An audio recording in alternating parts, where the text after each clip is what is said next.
Accueillons maintenant son Excellence, Monsieur Bassirou Diomaye Faye, président du Sénégal, dont je suis incroyablement fier de dire qu'il effectue aujourd'hui sa première visite à l'étranger depuis son investiture en avril dernier. La parole est à vous.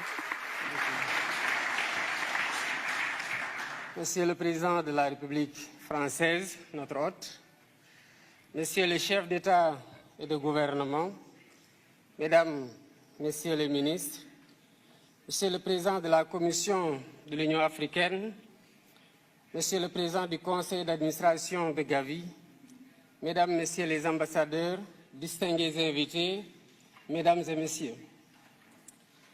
Je voudrais tout d'abord remercier les autorités françaises pour l'accueil chaleureux et l'hospitalité qui nous ont été réservés depuis notre arrivée à Paris.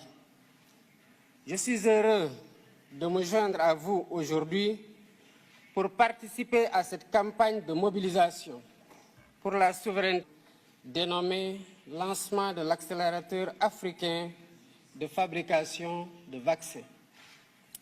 Je félicite vivement les organisateurs de cette rencontre, Gavi, l'Alliance mondiale pour le vaccin, l'Union africaine à travers le Centre de contrôle des vaccins CDC Africa et notre hôte, la France, pour leurs efforts au service de la santé publique. Par ma présence à ce forum, j'ai voulu exprimer mon attachement personnel à la santé et la place qu'elle occupe dans l'action de mon gouvernement. L'histoire récente de la pandémie Covid-19 nous a montré combien nous étions vulnérables, mal préparés face aux pandémies et que par conséquent, la santé doit être une priorité permanente. Il y a un peu plus de 4 ans, la Covid avait fortement bouleversé nos systèmes de santé et mis en danger les programmes de vaccination qui étaient alors relégués au second plan, devant l'urgence, évidemment, de lutter contre la pandémie. Ainsi, selon le rapport de l'UNICEF de 2021, 23 millions d'enfants n'avaient pas reçu les vaccins de base nécessaires à leur croissance normale au plus fort de cette crise sanitaire. La pandémie avait surtout mis en évidence les disparités structurelles qui existaient déjà entre pays développés et pays en développement en matière de vaccination.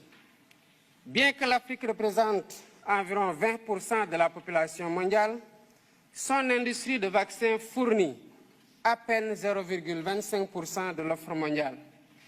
Le continent est encore largement tributaire d'autres régions du monde pour couvrir ses besoins. C'est dire l'immensité de la tâche qui reste à accomplir pour la souveraineté vaccinale de l'Afrique. Mesdames, Messieurs, en consacrant cette rencontre au lancement de l'accélérateur de la production des vaccins en Afrique, AVMA, Gavi et l'ensemble de ses partenaires s'inscrivent dans la voie pour corriger les points faibles du continent en matière de riposte face aux pandémies, telles que le manque d'équipements et de médicaments, mais surtout de vaccins. Nous avons vécu cela pendant la pandémie Covid-19 avec l'arrivée tardive et en nombre insuffisant des vaccins. Un des défis majeurs pour l'Afrique aujourd'hui, c'est de produire des vaccins, des médicaments et diagnostics, mais également d'accéder aux plateformes de commercialisation pour participer pleinement à la lutte contre les menaces sanitaires futures. C'est une volonté politique de l'Afrique et nous invitons tous les partenaires à soutenir cet agenda qui constitue une priorité au même titre que les autres priorités liées notamment aux situations de guerre ou de changement climatique. L'Afrique a les capacités de production locale de vaccins. Des pays pionniers s'y sont engagés, dont le Sénégal avec l'Institut Pasteur de Dakar. Je rappelle que cet institut existe au Sénégal depuis un siècle et qu'il a une expérience quasi centenaire dans la fabrication de vaccins. L'Institut Pasteur de Dakar a fabriqué son premier vaccin contre la fièvre jaune en 1937. Ce même vaccin a reçu la préqualification de l'OMS en 1966, donc depuis plus de 50 ans.